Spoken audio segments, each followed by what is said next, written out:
एक जलते हुए डेजर्ट में रेत के विशाल मैदान पर भीषण गर्मी छाई हुई थी। अचानक वॉरियर्स के एक ग्रुप का सामना एक विशाल 3 हेडेड क्रीचर से हुआ। हाथों में स्पीयर्स लिए वे आने वाले खतरे का सामना करने के लिए तैयार थे। तभी उसके विरोधी ने हमला किया और सोर्ड सीधे उसकी छाती में उतार दी। जैसे ही एक दुश्मन घायल होकर गिरा, रैंडोल्फ का पूरा ध्यान आने वाली लड़ाई पर था। बिना किसी हिचकिचाहट के आगे बढ़ते हुए उसने एक सटीक स्ट्राइक के साथ अगले विरोधी को ढेर कर दिया।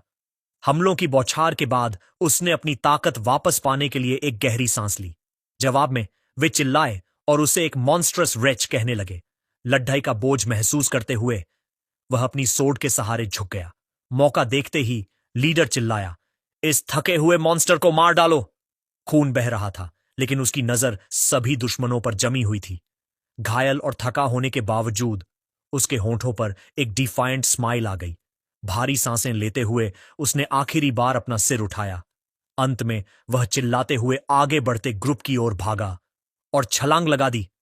अपने वेपन को मजबूती से पकड़ दाचकर वह अगले मुकाबले के लिए तैयार हो गया। तुरंत सिस्टम विंडोज सामने आईं और एक साथ कई हिडन एबिलिटीज एक्टिवेट हो गईं। उसे थका हुआ देखकर दुश्मन चिल्लाए कि सब मिलकर हमला करो। एक गुस्से भरी दहाड़ के साथ उसने उनके कोऑर्डिनेटेड असॉल्ट का जवाब दिया। सीन बदल गया। एक बिखरा हुआ कमरा दिखा जहां टेबल पर फूड रैपर्स पड़ रहे थे। कुर्सी पर बैठा एक नौजवान पूरी तरह से अपनी कंप्यूटर स्क्रीन में खोया हुआ था। अचानक गेम ओवर की स्क्रीन आई जिसमें उसका कैरेक्टर हार चुका था। गुस्से में वह चिल्लाया, यह कैसा ट्रैश गेम है। ऊपर से देखने पर वह अपने कमरे की गंदगी के बीच शांत बैठा था। खिड़की के बाहर देखते हुए उसने एक सामान्य दिन की शहर की भागदौड़ को देखा। खाली आंखों से उसने खिड़की से अपना चेहरा घुमाया और फिर से कंप्यूटर की ओर देखा। वह एक पल के लिए रुका और बिना कोई रिएक्शन दिए स्क्रीन को घूरता रहा। कुछ देर बाद उसकी नजर गंभीर हो गई और उसका पूरा ध्यान फिर से मॉनिटर पर था और फिर कंप्यूटर पर पुराने गेम पैंजिया की लॉग इन स्क्रीन दिखाई दी। एक विश पूरी करने का वादा करने वाले इस खेल ने कई खिलाड़ियों को आकर्षित किया था, जो जल्दी ही परेशान हो गए थे। 5 साल बाद यह गेम अब भी अनडिफीटेड था और लगभग कोई इसे नहीं खेलता था। अपनी अब्सर्ड डिफिकल्टी की वजह से लॉन्च के समय से ही इसकी बहुत आलोचना हुई थी। इसमें ऐसे बॉसेस थे जिन्हें हराना असंभव लगता था, यहां तक कि आपके साथी भी आपको धोखा दे सकते थे। और तो और, अगर आपके सिर पर कोई बाउंटी होती तो ताकतवर एनपीसीज आपका शिकार करते थे। लेकिन सबसे बुरा यह था कि अगर कैरेक्टर मर गया तो सब कुछ खत्म हो जाता था। इन वजहों से गेम की लोकप्रियता तुरंत गायब हो गई। इन सब के बारे में सोचते हुए उसने सोचा कि क्या कोई इस गेम को क्लियर होने से रोक रहा है। अपनी 5 साल की मेहनत पर पछताते हुए उसे अपने खोए हुए 8 यूनिक आइटम्स याद आए। अचानक किसी अनहोनी ने उसका ध्यान खींचा और वह पूरी तरह हैरान रह गया। तभी एक नोटिफिकेशन ने उसे डिलीशन की चेतावनी दी, लेकिन साथ ही यह भी बताया कि उसने पॉइंट्स हासिल किए हैं। अमाउंट देखकर वह हैरान था। उसे एहसास हुआ कि यूनिक आइटम्स की कीमत बहुत ज्यादा 16 पॉइंट्स है। पंजिया के अंदर सिस्टम कैरेक्टर की वैल्यू को पॉइंट्स में बदल देता था। इन पॉइंट्स का इस्तेमाल करके टैलेंट्स खरीदना और एक ज्यादा स्ट्रॉन्ग कैरेक्टर शुरू करना मुमकिन था। अपने एक पुराने कैरेक्टर को याद करते हुए उसे याद आया कि उसने उसमें 10,000 पॉइंट्स लगाए थे। यह जानकर कि अब उसके पास 600,000 पॉइंट्स हैं, वह संभावनाओं को सोचकर मुस्कुराया। माउस पर हाथ रखकर उसने एक सुरक्षित मैजिक कैरेक्टर बनाने के बारे में सोचा। गेम क्लियर करने का इरादा छोड़ ढककर उसने आखिरी बार मजे के लिए रैंडम पर क्लिक किया। अपना फैसला पक्का करते हुए उसने माउस बटन को जोर से दबाया। फ्लैशबैक शुरू हुआ। एक महिला हाथ में कप पकड़े हुए माफी मांग रही थी। समझ न पाते हुए उसने पूछा कि उसका क्या मतलब है। उसने समझाया कि वह अब ऐसे इंसान के साथ डेट नहीं कर सकती जिसका भविष्य को लेकर कोई विजन न हो। उसने आगे कहा, अपनी उम्र की वजह से अब मुझे शादी के बारे में सोचना होगा। कोई जवाब न होने पर उसने बस खामोशी से अपनी नजरें दूसरी तरफ घुमा लीं। उसने ब्रेकअप की वजह बताते हुए आगे कहा कि उसकी सहेलियां बड्डी कंपनियों के लड़ढक्कों से शादी कर रही हैं। थोड़ी देर रुककर उसने उसकी तुलना दूसरों से की। कुछ न कह पाने के कारण उसने अपना सिर झुका लिया और जो सुना उसे स्वीकार कर लिया। उसे यह सब भूल जाने को कहकर वह कुर्सी से उठी और जाने का ऐलान किया। धीमी आवाज में उसने बस उसके अच्छे जीवन की कामना की। पीठ घुमाकर वह आखिरकार चली गई और उसे कैफे में अकेला छोड़ दिया। यह सीन 3 महीने पहले हुआ था, जिससे उसका 5 साल पुराना रिश्ता खत्म हो गया। इसके तुरंत बाद गुस्से में आकर उसने अपनी बेकार जॉब छोड़ दी। तब से वह एक कंप्लीट गेम एडिक्ट के रूप में अपने कमरे में बंद था। प्रेजेंट में वापस आते हुए उसने खुद से कहा कि वह काफी दयनीय रह चुका है। ठानते हुए वह चिल्लाया कि वह बटन दबा रहा है और माउस पर जोर से क्लिक किया। तुरंत सिस्टम ने जानकारी दी कि 100 सोल पॉइंट्स इस्तेमाल हो गए हैं। अपनी आंखों पर यकीन न करते हुए उसने कंप्यूटर स्क्रीन की ओर हैरानी से देखा। एक हिडन पीस एक्टिवेट हुआ और वह सोचने लगा कि यह क्या है। तभी एक मैसेज ने उसे पेंजिया में इनवाइट किया, जिससे वह और भी उलझन में पड़ीडीएच गया। अचानक एक अनजान ताकत ने उसके शरीर को मॉनिटर के अंदर खींच लिया। डरे हुए चेहरे के साथ उसने उस तेज रोशनी को देखा जिससे कमरा भर गया था। एक क्रीचर चिल्लाया कि वह अपने नीच मास्टर द्वारा बनाई गई दुनिया को तबाह कर देगा। जैसे ही उसे खींचा गया वह दर्द से चिल्लाया और एक क्योटिक जगह पर जा गिरा। अपने सिर पर हाथ रखकर वह सोचने लगा कि आखिर ये हो क्या रहा है। अपने दिमाग में गूंजती उस आवाज को सुनकर उसकी नजर पूरी तरह फोकस्ड और डरी हुई हो गई। उसके तुरंत बाद वह अपने कंप्यूटर डेस्क पर जा गिरा। अपने बेडरूम के फर्श पर बेहोश पड़ीडीठे हुए उसका शरीर मॉनिटर के सामने बेजान पड़ीडीठा था। स्क्रीन पर एक आवाज ने उसे पंजिया की दुनिया में खुशियों की दुआ दी। सीन बदला और वह एक दूसरी जगह पर था, जहां उसे कोड्ढे मारे जा रहे थे और यूजलेस कहा जा रहा था। उसे हाइड्रा के सामने फेंकने की धमकी देते हुए एक आदमी ने कहा कि अगर वह गिरा तो सब खत्म हो जाएगा। नाम सुनकर हैरान होकर उसने अपना चेहरा घुमाया, यह समझने के लिए कि उसने क्या सुना है। तभी एक विशाल पैर जमीन पर पड़ीडीठा, जिससे लोग पीछे हटने पर मजबूर हो गए। बाकी कैदियों को कोड्ढे मारते हुए उस आदमी ने सबको आगे बढ़ते रहने के लिए मजबूर किया। पूरी तरह खोया हुआ वह अपने आसपास देखने लगा और अपनी स्थिति पर सवाल करने लगा। हाइड्रा का सामना करते हुए उसने देखा कि उसके हाथ भारी चेन से बंधे हुए थे। एक और प्रहार सहते हुए उस आदमी ने उसे तुरंत फॉर्मेशन में आने के लिए चिल्लाकर कहा। जमीन पर गिरे हुए उसने सुना कि वह आदमी उसे अभी खड़ीडीढ़े होने के लिए कह रहा है। बड़ी मुश्किल से उसने खड़े होने की कोशिश की। उसकी आंखों में डिटर्मिनेशन था। एक लाइन में चलते हुए उन्होंने गर्म और धूल भरी रेत के बीच अपना सफर जारी रखा। एक नए रूप में वह अपने आसपास हो रही हलचल को देख रहा था। दूर से ही उसने हाइड्रा को पहचान लिया, जो पंजिया खेल का वही मॉन्स्टर था। होराइजन की ओर देखते हुए उसे एहसास हुआ कि यह नजारा भी जाना पहचाना लग रहा है। कुछ टेस्ट करने के इरादे से उसने स्टेटस विंडो को प्रकट होने का कमांड दिया। उसकी हैरानी का ठिकाना नहीं रहा जब एक सिस्टम पैनल ठीक उसके सामने तैरने लगा। जानकारी का विश्लेषण करते हुए उसकी आंखें फटी की फटी रह गईं जैसे ही उसने विंडो का कंटेंट पढ़ा। उसके सामने स्क्रीन पर उसकी सभी वर्तमान एट्रीब्यूट्स और एबिलिटीज दिखाई दे रही थीं। स्टेटस विंडो को देखकर उसने यह निष्कर्ष निकाला कि वह वाकई पंजिया की दुनिया में दाखिल हो चुका है। यह हकीकत है। यह जानकर उसका हैरान चेहरा सबको साफ दिख रहा था। फिर उसने इस बात पर सवाल किया कि उसकी सभी एट्रीब्यूट्स लेवल 12 पर कैसे हैं, और नीचे देखने पर वह यह देखकर चौंक गया कि उसके पास 13 हिडन ट्रेट्स हैं।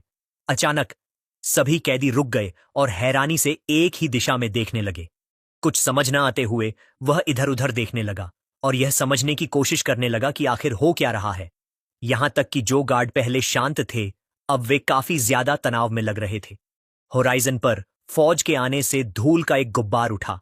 धूल के बीच से डेजर्ट क्वीन की सेना ने समझौता तोड़ दिया और हमला कर दिया। जीव के ऊपर बैठे हुए लीडर ने सबको लड़ाई के लिए तैयार होने को कहा। यह मंजर देखकर वह पूरी तरह पैरालाइज्ड हो गया। कोई रिएक्शन तक नहीं दे पाया। उस महिला को देखते हुए उसने उसे खूंखार सरपेंट प्रिंसेस के रूप में पहचान लिया। उसी पल एक सिस्टम विंडो सामने आई और एक नया मेन क्वेस्ट शुरू हो गया। सर्वाइवल मिशन को पढ़ते हुए उसने देखा कि हार का मतलब सिर्फ मौत थी। तुरंत बाद कैदियों की दिशा में तीरों की बौछार कर दी गई। तीर लगने पर लोग अपनी जान बचाने के लिए चिल्लाते हुए भागने लगे। अफरा तफरी के बीच उसने लोगों को मदद के लिए पुकारते हुए गिरते देखा। गंदे चेहरे के साथ उसने बिना किसी रिएक्शन के अपने आसपास कत्लेआम देखा। फटी आंखों से उसने अपने आसपास के मंडराते खतरे को महसूस किया। तभी सिस्टम द्वारा उसकी थेरीन हिडन एबिलिटीज में से एक एक्टिवेट हो गई। एबिलिटी नोटिफिकेशन में बताया गया कि वह इतनी आसानी से नहीं थकेगा। लोगों को गिरते देख उसका ध्यान अब खुद के बचने यानी सर्वाइवल पर टिक गया। गिरे हुए गार्ड को देखकर उसे एहसास हुआ कि जिंदा रहने के लिए उसे कुछ करना होगा। सोर्ड की तरफ दौड़ते हुए वह जमीन से उसे उठाने के लिए लपका। फिर उसने फुर्ती से झुककर गिरे हुए हथियार को थाम लिया। सोर्ड को मजबूती से पकड़ ढककर वह आने वाली लड़ाई के लिए तैयार हो गया। नए हथियार के साथ खड्डे होकर उसने एक मजबूत इरादे के साथ दुश्मनों का सामना किया। तभी एक विरोधी उसकी तरफ कूदा, एक जानलेवा हमला करने के लिए तैयार। हमले का जवाब देते हुए उसने वार को रोका और दुश्मन पर सीधा प्रहार किया। विरोधी को दूर फेंकते हुए उसने उसे एक सटीक कट से घायल कर दिया। हमले के बाद उसने खुद को संभाला और अपने दुश्मनों की अगली चाल का इंतजार करने लगा। तभी सिस्टम ने वेपन मास्टर ट्रेट को एक्टिवेट कर दिया, जिससे उसकी पूरी नजर ही बदल गई। रेत पर दौड़ते हुए वह खुद को तैयार करता है और अपनी अगली चाल पर पूरा फोकस रखता है। गुस्से में चिल्लाते हुए एक गार्ड ने उसे बदमाश कहा और हमला करने के लिए झपटा। हमले से बचते हुए वह नीचे झुका और तलवार की धार से बाल बाल बचा। दुश्मन का हथियार जमीन पर टकराकर टूट गया, जिससे उसका संतुलन पूरी तरह बिगड़ गया। मूंठ यानी हिल्ट को पकड़ाते हुए उसे एहसास हुआ कि वह पहली बार इसका इस्तेमाल कर रहा है। फिर भी उसने स्टाफ से हमला किया और दुश्मन पर सटीक निशाना साधा। यह देखकर एक दूसरा गार्ड चिल्लाते हुए आगे बढ़ा, अपनी सोर्ड से हमला करने के लिए तैयार। एक बार फिर बचते हुए वह पीछे की ओर झुका और जानलेवा वार से बच निकला। ऊपर देखते हुए उसे एहसास हुआ कि उसका स्किल उसकी उम्मीद से कहीं ज्यादा है। उसकी मास्टरी कई हथियारों तक फैली हुई थी, जिसमें लॉन्ग सोर्ड्स और एक्सेस भी शामिल थे। हमले को रोकते हुए उसने तुरंत अपने दुश्मन के साथ तलवारें टकरा दी। तभी उसने तलवार के रास्ते को भांप लिया और दुश्मन के अगले वार का अंदाजा लगा लिया। एकाग्र आंखों के साथ उसे एहसास हुआ कि अब वह लड़ाई के फ्लो को देख सकता है। सटीकता से बचते हुए वह एक तरफ झुका और दुश्मन के कट को मात दी। फिर वह आगे बढ़ा और सीधे अपने विरोधी के चेहरे पर वार किया। दुश्मन का एक्स छीनकर वह लड़ाई जारी रखने के लिए तैयार हुआ।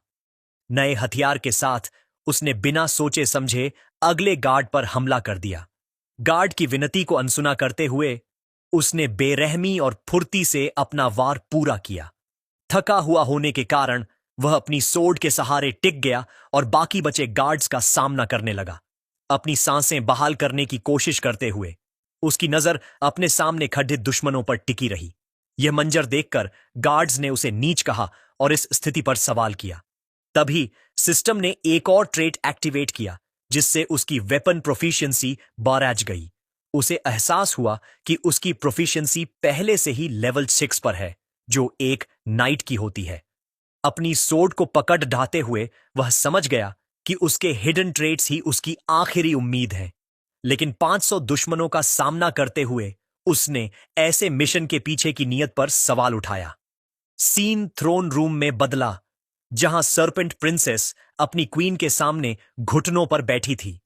सिंहासन पर बैठी क्वीन ने पूछा कि क्या डिमोनिक रियल्म का अभियान फेल हो गया? जवाब पर जोर देते हुए वह राजकुमारी को घूरती रही और खबर की पुष्टि का इंतजार करने लगी। झुकी हुई आंखों के साथ राजकुमारी ने बस पुष्टि की कि मिशन वाकई फेल हो गया है। क्वीन ने तब कहा कि उन्हें महाद्वीप यानी कॉन्टिनेंट को उन पर इल्जाम लगाने से रोकना होगा। आदेश देते हुए क्वीन ने राजकुमारी को इस अभियान के सभी सर्वाइवर्स को मार डालने का हुक्म दिया। वह समझाती है कि उनकी हार का हर सबूत पूरी तरह मिटा दिया जाना चाहिए। इनाम के तौर पर क्वीन वादा करती है कि वह आखिरकार उसका श्राप यानी कर्स हटा देगी। अपनी मुठ्ठियां भींचते हुए राजकुमारी इस मिशन के लिए तैयार हो जाती है और शर्तें स्वीकार कर लेती है। क्वीन फिर चेतावनी देती है कि इस बार वह किसी भी हाल में फेल नहीं हो सकती। रेगिस्तान में वापस लौटकर वह दूर से लड़ाई के नतीजे को देखती है। उसका एक मातहत यानी सबॉर्डिनेट पास आता है और पूछता है कि क्या क्लीन अप पूरा हो गया है। वह रिपोर्ट देता है कि एक अकेला स्लेव अब भी खड़ी डीडीएचा है और मुकाबला कर रहा है। यह खबर सुनकर वह हैरान रह जाती है और सवाल करती है कि एक स्लेव जिंदा कैसे बच गया। जमीन पर गार्ड्स की लाशें पूरे युद्ध क्षेत्र में बिखरी हुई थीं। मुर्दों के बीच वह अपनी सोड के सहारे टिका हुआ था, इकलौता सर्वाइवर। जैसे ही वह अपनी सांसें बहाल करता है, उसके सामने लेवल अप का नोटिफिकेशन आता है। इस अलर्ट के साथ उसकी लाइफ, माना और थकान पूरी तरह रिस्टोर हो जाती है। एकदम रिफ्रेश होकर वह अगली लड़ाई के लिए तैयार खड्डा हो जाता है। यह देखकर लीडर्स में से एक चिल्लाता है कि उसके सभी आदमी पीछे हट जाएं। एक जीव के ऊपर सवार होकर राजकुमारी वहां पहुंचती है, जिसे देखकर वहां मौजूद सभी सैनिक हैरान रह जाते हैं। वह उस महिला का सामना करता है और कहता है कि आखिरकार वह मुकाबले के लिए आ ही गई। उसका नाम याद करते हुए वह उसे इजाबेला वॉन डेर्सियान यानी राजकुमारी के रूप में पहचान लेता है। तभी एक स्टेटस विंडो दिखाई देती है, लेकिन उसकी ज्यादातर जानकारी ब्लॉक्ड है। उसके लेवल 8 को देखकर वह यह निष्कर्ष निकालता है कि इस लेडी ढाई को जीतने का कोई रास्ता नहीं है। पंजिया की दुनिया में लेवल 7 ही एक बहुत मुश्किल पड्डी डिहाव था। इसलिए लेवल 8 हासिल करना सिर्फ सबसे ताकतवर लीडर्स के बस की बात थी। अपने विरोधी का सामना करते हुए वह आने वाली तबाही के लिए खुद को तैयार करता है। विंडो को फिर से एनालाइज करते हुए वह एक अजीब एक्टिव कर्स इफेक्ट नोटिस करता है। तभी वह जीव से छलांग लगाती है और रेत पर हल्के से उतरती है। एक गंभीर लुक के साथ वह कहती है कि उसका टैलेंट काफी दिलचस्प है, लेकिन वह चेतावनी देती है कि इसके बावजूद उसे इसी पल मरना होगा। अतीत को याद करते हुए उसे याद आता है कि वह हमेशा इतने मुश्किल खेल क्यों खेलता था। उसे सबसे नामुमकिन खेलों को हराने का रास्ता खोजने में मजा आता था। ऐसा इसलिए था क्योंकि वह खुद को गेमिंग परवर्ट्स के बीच भी एक बड्ढा परवर्ट मानता था। अपनी प्रिडिक्शन पर भरोसा करते हुए वह उसे अपनी तरफ हमला करने के लिए दौड़ ढते हुए देखता है। वह हवा में उछलती है और उस पर सीधा प्रहार करने के लिए एक जोरदार वार तैयार करती है। एक आत्मविश्वास भरी मुस्कान के साथ वह उससे पूछता है कि क्या वह अपना कर्स हटाना नहीं चाहती। यह प्रस्ताव सुनते ही वह आखिरी पल में ठीक उसके सामने अपना हमला रोक देती है। बिना किसी डर के वह अपनी बात जारी रखता है। उसकी नजरें और हाव भाव अभी भी शांत थे। जवाब में वह गुस्से में एक डैगर सीधे उसकी गर्दन पर टिका देती है। उसकी आंखों में गहराई से झांकते हुए वह सवाल करती है और जानना चाहती है कि वह कौन है। एक गंभीर चेहरे के साथ वह अपने विरोधी की असली पहचान पूछती है। वह जवाब देता है कि वह वही है जो हार गया था और अब सितारों का मार्गदर्शन करता है। अपना परिचय देते हुए वह कहता है कि वह एक स्टार वीवर है और अपनी मदद ऑफर करता है। उसकी आंखें फटी की फटी रह जाती हैं। वह इस अनपेक्षित यानी अनएक्सपेक्टेड प्रस्ताव से पूरी तरह हैरान थी। उसका रिएक्शन देखकर उसे एहसास होता है कि उसका प्लान काम कर गया है। वह सोचता है कि यह एक बहुत ही ताकतवर और रेयर एनपीसी क्लास है। कर्स हटाने के लिए एक स्टार वीवर का आशीर्वाद जरूरी था। इस लुभावने प्रस्ताव के सामने वह अपना सिर झुकाकर सुनी हुई बातों पर विचार करती है। उसे यकीन था कि वह किसी वजह से इस कर्स से छुटकारा पाना चाहती थी। सच तो यह था कि इजाबेला वॉन डेर्सियान एक ऐसा कैरेक्टर था जिसे उसने खुद बनाया था। अपने क्रिएटर का सामना करते हुए उसे अपने अस्तित्व की सच्चाई का कोई अंदाजा नहीं था। हर खिलाड़ी की नियति दुनिया की यात्रा करके एंडिंग देखना होती है, लेकिन उसने इस कैरेक्टर को छोड़ दिया था जो क्वीन के श्राप में फंसी रह गई थी। समझ न पाते हुए वह बस पूछती है कि वह अब किस नाम का इस्तेमाल करता है। अपना नाम रैंडोल्फ बताते हुए सिस्टम इस नए एलियस की पुष्टि करता है। कुछ पल के लिए दोनों पूरी तरह सन्नाटे में एक दूसरे को घूरते रहते हैं। अपना डैगर हटाते हुए वह चेतावनी देती है कि वह फिलहाल के लिए उसकी मौत को टाल रही है। उससे दूर हटते हुए वह उसे घूरती है और एक आखिरी गंभीर धमकी देती है। वह कहती है कि अगर यह सब झूठ निकला तो वह उसे मार डालेगी। सैनिकों की तरफ मुद्दा कर वह उन सबको आदेश देती है कि वे इसकी पूरी सावधानी से सेवा करें। क्वेस्ट पूरा होते ही सिस्टम ऐलान करता है कि परिणाम वाकई लेजेंडरी था। बिगिनर्स लक के साथ रिवॉर्ड्स बेहतर हो जाते हैं और नए आइटम्स मिलते हैं। पूरी तरह थककर वह आखिरकार रेत पर गिर पड़ी डीडीएचता है। उसे एहसास होता है कि वह वाकई जिंदा बच गया है। अंत में एक नोटिफिकेशन आता है कि उसका स्कोर हॉल ऑफ फेम में अपडेट कर दिया जाएगा। सीन बदलता है और एक भव्य इमारत वाले शहर में रात हो जाती है। एक शानदार कमरे में वह बाथटब में आराम करते हुए अपने रिवॉर्ड्स को एनालाइज कर रहा है। ध्यान लगाकर वह तैरती हुई सिस्टम विंडोज से जानकारी पढ़ना जारी रखता है। इनाम पढ़ते हुए वह यह जानकर हैरान रह जाता है कि उसने हाइड्रा की सोल हासिल कर ली है। एक शब्द के बाद वह उस आइटम का डिस्क्रिप्शन पढ़ता है जो रियलिटी को पैंजिया के साथ सिंक्रोनाइज करता है। अचानक 3 मेड्स बाथरूम में दाखिल होती हैं, जिन्हें देखकर वह चौंक जाता है। हाथ में तौलिए लिए वे उसे उसी वक्त नहलाने का ऑफर देती हैं, उनसे अपने पैर धोने के लिए कहते हुए वह सोचता है कि क्या यह कोई परीक्षा है।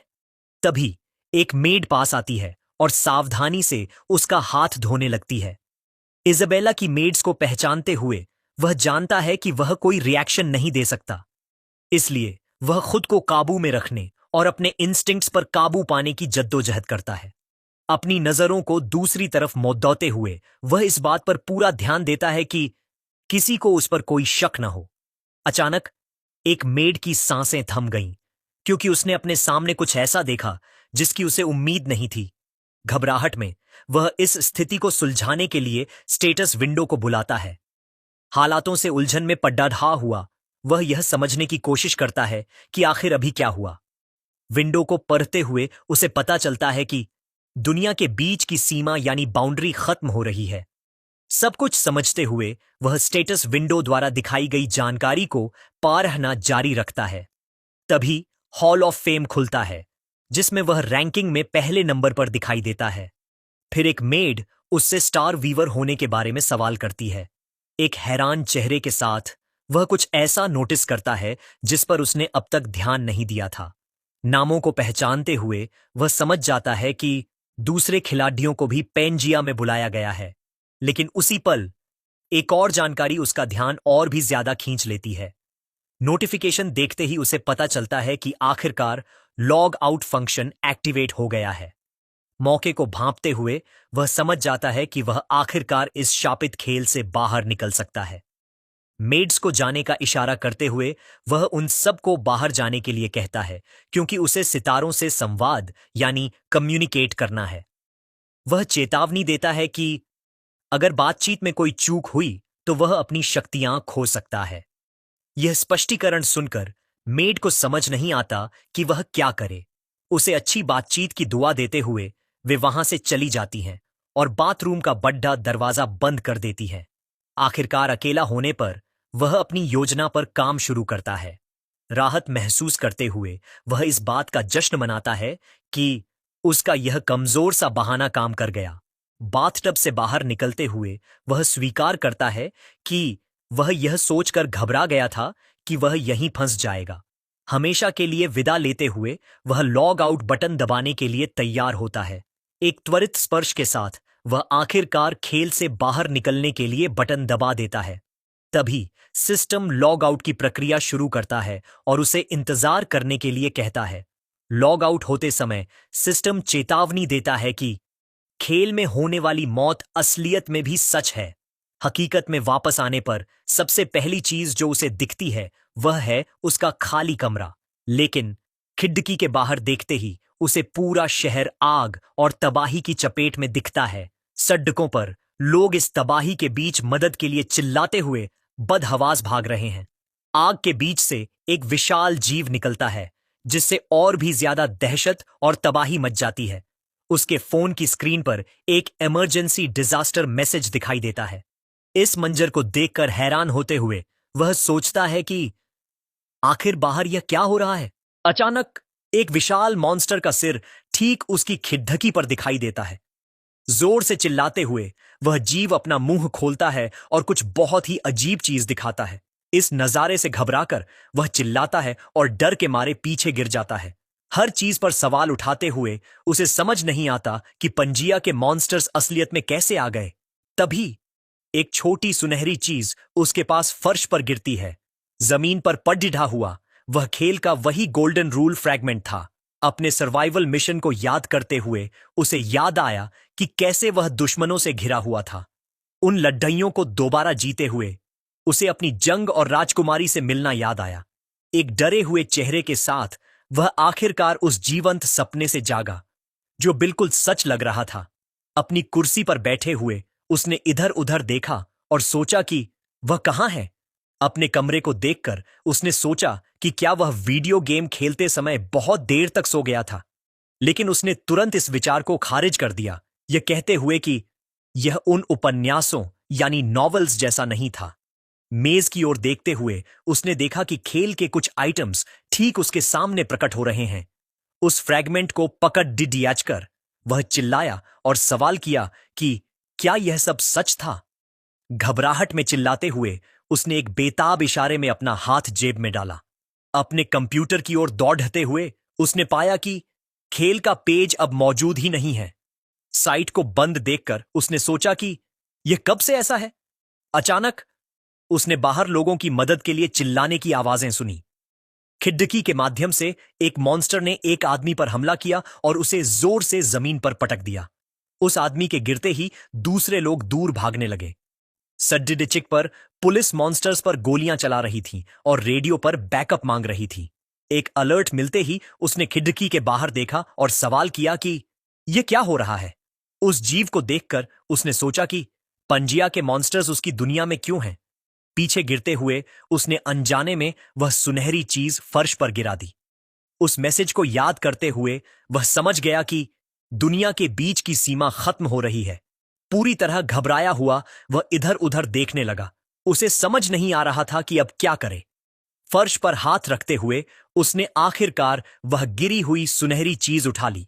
उस आइटम को पकड़ डिडाचकर वह बैठ गया और उसे स्थिति को सुलझाने का एक विचार आया। अगर खेल के मॉन्स्टर सच थे तो उसने एक संभावना पर विचार करना शुरू किया। मेज की ओर दौड़ डालते हुए उसे यकीन था कि उसके आइटम्स यहां भी इस्तेमाल किए जा सकते हैं। रिवॉर्ड बैग खोलते ही उस चीज के अंदर से एक तेज रोशनी निकली। अचानक मिकेलास सोर्ड और हाइड्रास सोल तैरते हुए प्रकट हुए। उस सोल को पकड़ डचकर उसने सोचा कि बिना माउस के इस आइटम को कैसे एक्टिवेट किया जाए। उस फ्रैगमेंट को याद करते हुए उसने पढ़ा कि यह दोनों दुनिया को सिंक्रोनाइज करता है। वह जानता था कि वह अकेले कुछ नहीं कर सकता, लेकिन उसका खेल का पात्र यानी कैरेक्टर कर सकता है। आइटम को एक्टिवेट करते ही उसके कैरेक्टर रैंडोल्फ के साथ सिंक्रोनाइजेशन आखिरकार पूरा हो गया। सिस्टम ने तब उसे सूचित किया कि इस आइटम के पास 24 आवर्स का समय बचा है। एक तबाह सड़क पर दौड़ते हुए एक व्यक्ति लाशों के पास से गुजरा। इस अफरा तफरी के बीच एक महिला अपनी बेटी को गोद में लिए बचने के लिए भाग रही थी। बेटी ने अपने पिता के बारे में पूछा और मां ने वादा किया कि वह आ जाएंगे। अचानक इमारतों का मलबा उनकी ओर गिरने लगा। असर के साथ लडोडॉच की जमीन पर गिर गई और धूल की वजह से अपनी मां से अलग हो गई। अपनी मां को फंसा हुआ देखकर लडोडो की चिल्लाई और उसकी मां ने उसे भाग जाने के लिए कहा। उसी पल एक महिला दौड़ धक्कर आई और पूछा कि क्या लडोकी ठीक है।